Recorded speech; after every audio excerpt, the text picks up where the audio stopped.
Hello everyone, welcome to our channel where we learn science in the simplest way। तो इस video में हम cover करेंगे some natural phenomena के second part को, जिसमें हम स्टडी करेंगे लाइटनिंग के प्रोसेस को एंड अर्थक्वेक के प्रोसेस को। ठीक है, तो सबसे पहले देखो कि लाइटनिंग क्या होती है।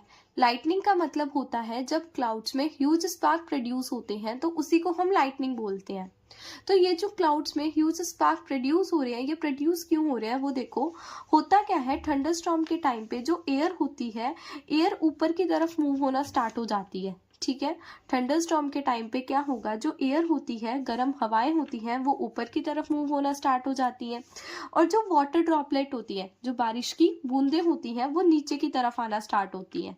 ठीक है, और इन्हीं दोनों की मूवमेंट की वजह से, मतलब एयर के ऊपर जाने की वजह से और वाटर ड्रॉपलेट के नीचे आने की वजह से होता क्या है, चार्जेस का सेपरेशन होता है। क्लाउड्स में क्या प्रेजेंट होते हैं, क्लाउड्स में चार्जेस प्रेजेंट होते हैं और वो जो चार्जेस होते हैं ना क्लाउड्स में, वो सेपरेट आउट हो जाते हैं। ठीक है, मतलब जो पॉजिटिव वाला चार्ज होगा वो ऊपर चला जाएगा, ऊपर वाले क्लाउड्स में चला जाएगा, और जो नेगेटिव वाले चार्जेस होंगे वो नीचे वाले क्लाउड्स में आ जाएंगे। ठीक है, जो इन दोनों के मूवमेंट होने की वजह से क्या होगा, चार्जेस का सेपरेशन होगा और क्या होगा, पॉजिटिव चार्ज ऊपर वाले क्लाउड्स में आ जाएंगे, नेगेटिव चार्ज नीचे वाले क्लाउड्स में आ जाएंगे। ठीक है, और ये जो चार्जेस होते हैं ना, ये इतनी ह्यूज अमाउंट में इकट्ठा होते हैं, इतनी ज़्यादा ह्यूज अमाउंट में एक्यूमुलेट होते हैं कि जो एयर होती है वो भी अपने अंदर से करंट के फ्लो को रेजिस्ट नहीं कर पाती। एयर जो होती है वो बेसिकली एक बैड कंडक्टर होती है। ठीक है, एयर एक बैड कंडक्टर होती है, लेकिन इन चार्जेस की इतनी ज़्यादा एक्यूमुलेट होने की वजह से जो एयर होती है ना, वो फिर भी अपने अंदर से करंट के फ्लो को रेजिस्ट नहीं कर पाती। ठीक है, और जैसे कि हमने प्रॉपर्टी ऑफ चार्जेस में पढ़ा था कि जो ऑपोजिट चार्जेस होते हैं वो एक दूसरे के साथ अट्रैक्ट करते हैं, तो ये जो ऑपोजिट चार्जेस वाले जो क्लाउड्स होंगे, ये दोनों अब क्या करेंगे, अट्रैक्ट करेंगे।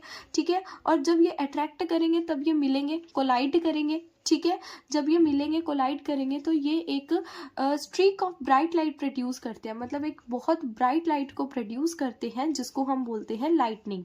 ठीक है, होता क्या है, थंडरस्टॉर्म के टाइम पे एयर ऊपर जाएगी, वाटर ड्रॉपलेट नीचे जाएगी, इन दोनों की मूवमेंट की वजह से क्या होगा, चार्जेस का सेपरेशन होगा। ठीक है, जो पॉजिटिव चार्ज होंगे वो ऊपर चले जाएंगे, नेगेटिव चार्ज नीचे वाले क्लाउड्स में आ जाएंगे, ऑपोजिट चार्ज क्या करेंगे, अट्रैक्ट करेंगे, दोनों बादल मिलेंगे, और जैसे ये दोनों बादल मिलेंगे तो एक ब्राइट लाइट की प्रोडक्शन होती है, जिसको हम बोलते हैं लाइटनिंग। ठीक है, देखो क्या है लाइटनिंग का प्रोसेस।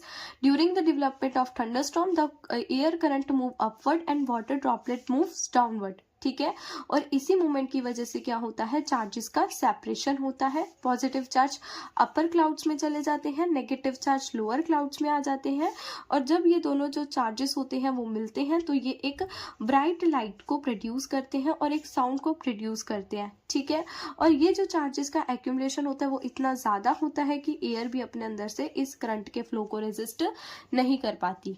ठीक है, और इस पूरे प्रोसेस को बोलते हैं इलेक्ट्रिक डिस्चार्ज, इस पूरे प्रोसेस को बोलेंगे इलेक्ट्रिक डिस्चार्ज। ठीक है, उसके बाद देखो हम इस लाइटनिंग से बच कैसे सकते हैं, मतलब इस लाइटनिंग के प्रोसेस से हम अपने आप को प्रोटेक्ट कैसे कर सकते हैं।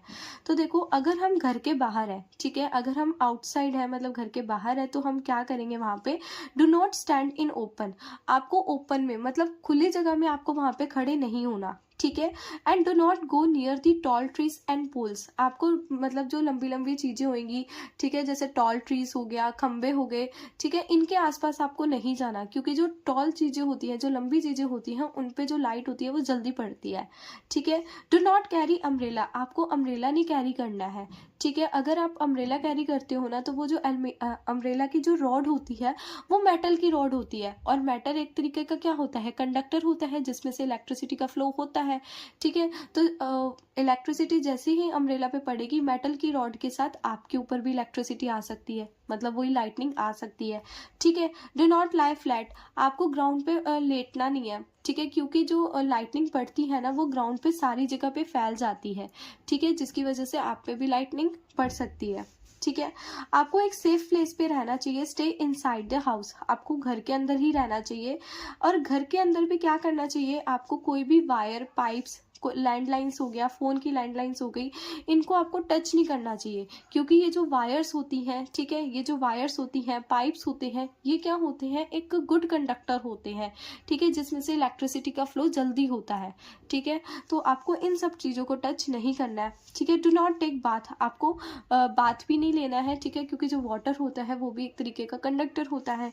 Do unplug the TV computer, मतलब घर में जितने भी जो इलेक्ट्रिसिटी वाली चीज़ें हैं उनको अनप्लग कर दो, ठीक है। आपको कोई टीवी का यूज़ नहीं करना है, कंप्यूटर का यूज़ नहीं करना है लाइटनिंग के टाइम पे, ठीक है। तो अब नेक्स्ट देखो, नेक्स्ट क्या है, if there are no shelter, अगर आप बाहर हो, ठीक है, और बाहर आपके पास कोई भी शेल्टर नहीं है, तो आपको क्या करना है, स्क्वेट पोजीशन पे बैठ जाना है, ठीक है। तो इन सब मेथड को फॉलो करके आप लाइटनिंग से अपने आप को प्रोटेक्ट कर सकते हो, ठीक है। उसके बाद देखो कि अर्थक्वेक, अर्थक्वेक क्या होता है, अर्थक्वेक का मतलब होता है भूकंप आना, ठीक है, एक सडन शेकिंग होती है ना जब अर्थ में, उसी को हम अर्थक्वेक बोलते हैं, ठीक है। अब देखो अर्थक्वेक का प्रोसेस होता कैसे है, अब हमारा जो अर्थ होता है, अर्थ की कितनी लेयर्स होती हैं, अर्थ की 4 लेयर होती हैं। सबसे आउटर मोस्ट लेयर होती है अर्थ की क्रस्ट होती है, ठीक है। सेकंड मिडल लेयर होती है जो कि कौन सी, मेंटल। थर्ड लेयर होती है outer core, and inner most layer होती है जो कि है इनर कोर, ठीक है। अर्थ की 4 लेयर होती है, फर्स्ट होती है क्रस्ट, सेकंड होती है मेंटल, एंड थर्ड होती है आउटर कोर, फोर्थ होती है इनर कोर, ठीक है। और ये जो क्रस्ट होती है ना, ये सॉलिड फॉर्म में होती है, और जो मेंटल लेयर होती है वो मॉल्टन फॉर्म में होती है, ठीक है। मॉल्टन का मतलब थोड़ी लिक्विड की फॉर्म में होती है, ठीक है।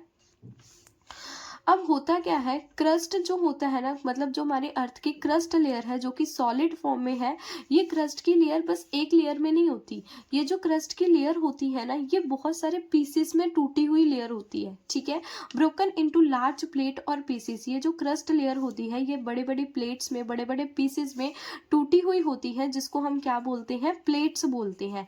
और ये जो प्लेट्स होती है ना, ये फ्रीली मूवेबल होती है, मतलब ये जो प्लेट्स होती हैं ये मूव करती रहती हैं, ठीक है। और जब ये जो प्लेट्स होती हैं, ये प्लेट्स कुछ ऐसी आपको देखने को मिलती हैं, और जब ये जो प्लेट्स होती हैं ये मूव करती हैं, ठीक है, अगर ये प्लेट्स मूव करती हैं और अगर ये आपस में टकरा जाती हैं, या ये प्लेट एक दूसरे के ऊपर स्लाइड कर जाती हैं, तो अर्थक्वेक आता है, ठीक है। ये जो प्लेट होती हैं अगर ये कोलाइड कर जाती है, कोलाइड का मतलब है अगर ये आपस में टकरा जाती हैं प्लेट, या ये एक दूसरे के ऊपर स्लाइड करती हैं, तो अर्थक्वेक का फिनोमिना होता है, ठीक है, अर्थक्वेक आता है, भूकंप आता है, ठीक है। It is a sudden shaking और trembling of the earth which last for very short time. ये एक सडन शेकिंग होती है अर्थ पर जो शॉर्ट टाइम पीरियड के लिए ही रहती है। It is caused by disturbance deep inside the earth crust. ये होती किसकी वजह से है, अर्थ क्रस्ट के अंदर जब डिस्टर्बेंस होती है। हमने जैसे देखा कि क्रस्ट के अंदर जो प्लेट्स होती हैं उन्हीं की तो डिस्टर्बेंस की वजह से क्या आ रहा है, अर्थक्वेक आ रहा है, ठीक है। उसके बाद देखो अर्थक्वेक के इफेक्ट्स क्या होते हैं, तो damage to building, bridges, dams, ठीक है, आपने देखा ही होगा जब भूकंप आता है बहुत सारी जो बिल्डिंग्स होती हैं वो टूट जाती हैं, ब्रिजेस टूट जाते हैं, डैम्स टूट जाते हैं, है ना। Loss of life and property, मतलब बहुत सारी जानें भी जाती हैं, ठीक है, प्रॉपर्टी का भी बहुत सारा लॉस होता है, मतलब बेसिकली जब अर्थक्वेक आता है तो ह्यूज अमाउंट में क्या होता है, लॉस होता है सब जनों का। Can cause tsunami, flood, landslide, इसकी वजह से, अर्थक्वेक की वजह से सुनामी आ सकती है, बाढ़ आ सकती है, लैंडस्लाइड्स हो सकती हैं, ठीक है। अब देखो सेस्मिक जोन्स क्या होता है, सेस्मिक जोन्स का मतलब होता है जैसे जो हमने अर्थ क्रस्ट की प्लेट पढ़ी ना, जो अर्थ क्रस्ट की प्लेट की ये जो बाउंड्रीज होती हैं इनको हम बोलते हैं सेस्मिक जोन्स, ठीक है, इनको हम क्या बोलते हैं, सेस्मिक जोन्स बोलते हैं इन प्लेट की बाउंड्री को, ठीक है। Weak area where earthquake happen more. अब देखो ये जो होती है ना, ये वीक एरियाज होते हैं। अब जैसे अगर ये प्लेट टकराएंगी तो इन प्लेट के टकराने पे सबसे पहले इनकी जो बाउंड्रीज है वही टकराएंगी ना, तो यहाँ पे जो एरियाज होते हैं वहाँ पे जो यहाँ पे जो एरियाज होती है ना, यहाँ पे अर्थक्वेक जल्दी आता है, ठीक है, मतलब अर्थक्वेक आता रहता है, जैसे गुजरात हो गया, राजस्थान हो गया, कश्मीर हो गया, असम हो गया, ये कुछ ऐसे प्लेसेस होते हैं जहाँ पे अर्थक्वेक ज़्यादा आता है, ठीक है, अर्थक्वेक ज़्यादा देखने को मिलता है। क्यों, क्योंकि ये कहाँ पे है, ये एकदम प्लेट्स की ऐसे बाउंड्रीज पर प्रेजेंट है, एक वीक एरिया पे प्रेजेंट है, ठीक है। Earthquake measure by the Richter scale, जो अर्थक्वेक को हम मेजर करते हैं रिक्टर स्केल से, और अर्थक्वेक को मेजर करते हैं मैग्नीट्यूड की टर्म्स में मेजर करते हैं, मैग्नीट्यूड की टर्म्स में मेजर करने का मतलब कि अर्थक्वेक कितना आ रहा है कितना नहीं आ रहा। अगर अर्थक्वेक का मैग्नीट्यूड जो है वो 4 से नीचे है तो इसका मतलब ये नॉर्मल अर्थक्वेक है, इसकी वजह से कोई भी नुकसान नहीं होगा, ठीक है, वो माइनर अर्थक्वेक है। और अगर जो अर्थक्वेक है वो 7 से भी ऊपर आ रहा है, ठीक है, अगर जो अर्थक्वेक है वो 7 से ऊपर आ रहा है तो इसका मतलब वो मेजर अर्थक्वेक है, उसकी वजह से बहुत सारा नुकसान होगा, ठीक है, बहुत सारी बिल्डिंग्स टूट सकती हैं, ब्रिजेस टूट सकती हैं, प्रॉपर्टीज़ का लॉस हो सकता है और इसकी वजह से फ्लड भी आ सकती है, लैंडस्लाइड, मतलब बहुत नुकसान हो सकता है, ठीक है। उसके बाद देखो लास्ट टॉपिक है इस चैप्टर का जो कि है अर्थक्वेक से हम अपने आप को प्रोटेक्ट कैसे कर सकते हैं। तो देखो अगर आप अपने घर पे हो तो टेक शेल्टर अंडर टेबल, तो आप अपने टेबल के नीचे जा सकते हो, टेबल के नीचे आप छिप सकते हो। टेबल के नीचे छिपने की वजह से क्या होगा, अगर कोई भी चीज़ गिरती है तो पहले वो टेबल पे गिरती है, ठीक है। Stay away from heavy objects, आपको हैवी ऑब्जेक्ट्स से दूर रहना है, ठीक है। If in bed cover head with pillow, अगर आप बेड पे हो तो आप अपने हेड को पिलो से कवर कर सकते हो, ठीक है। एट आउटसाइड द हाउस, ठीक है, अगर आप घर के बाहर हो तो आपको क्या करना है, मूव टू ओपन एरिया, ठीक है, आपको किसी ओपन एरिया में चले जाना है, ठीक है। और stay away from trees and building, और आपको मतलब जहाँ पे ज़्यादा बिल्डिंग्स हैं, ज़्यादा ट्रीज हैं, वहाँ उस जगह से आपको क्या करना है, दूर रहना है, ठीक है। तो ये आपके चैप्टर का था लास्ट टॉपिक, इसी के साथ जो आपका चैप्टर है वो ख़त्म होता है।